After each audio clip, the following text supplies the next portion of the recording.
Дэлхийн 100 олон улсын байгууллагын төлөөлөгчийн газрын Ховд орон нутгийн хөгжлийн хөтөлбөр нь 4,000 зэрэг манхан жаргалан тгсэн 5 сумдад хүүхдийн эрхийг хамгаалах боловсролыг нь дэмжих, хүүхэд гэр бүлийн хүчирхийллээс хамгаалах чиглэлээр хамтран ажиллаж ирсэн.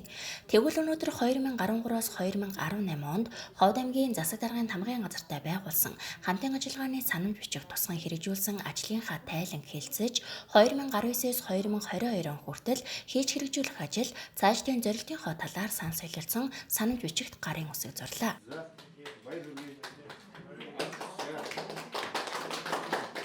За өнгөрсөн хугацаанд бол Дэлхийн 100 олон улсын байгууллага орон нутагт бид нэр хүүхдийн сайхан байдлыг одоо хангахын тулд хүүхдийн хүчирхийллийг бууруулах, хүүхэд хамгааллын чиглэлээр маш олон үр дүнтэй ажлуудыг бол хийж ирсэн.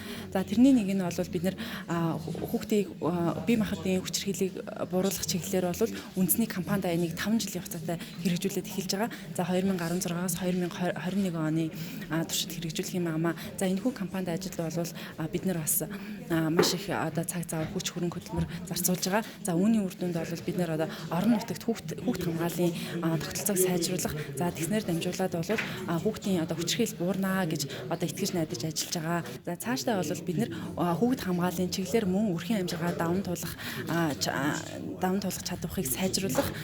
За тэгээд мөн орон нутгийн түншлэгчид маань хүүхдийн сайхан байдалд одоо хувь нэмрээ оруулахын тулд чадваржуулах чиглэлийг илүү голчиж төлхөө үйл ажиллагаагаа явуулах болно.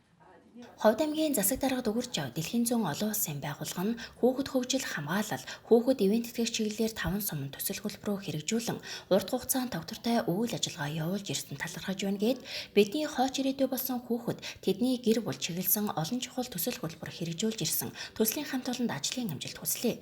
Мөн энэвээр Дэлхийн 100 олон улсын байгууллагын суурин төлөөлөгч Филипп Эвертэд Ховд аймгийн хүндэт тэмдэг гардуулж баяр хүргэсэн юм а. Дэлхийн 100 олон улсын байгууллага нь өмнө нь хэрэгжүүлж ирсэн төсөөлөх хөтөлбөрүүдийн арга аргачлалыг орон нутагт нь нутагшуулж үлдээх, төслүүдийн хүрээнд хийгдсэн хөгжлийн үйл ажиллагааг зорилтод сум бүрт үргэлжлүүлэн хэрэгжүүлэх, түүний хэрэгжилт үр дүнгийн тооцон ажиллахыг зорьж байна.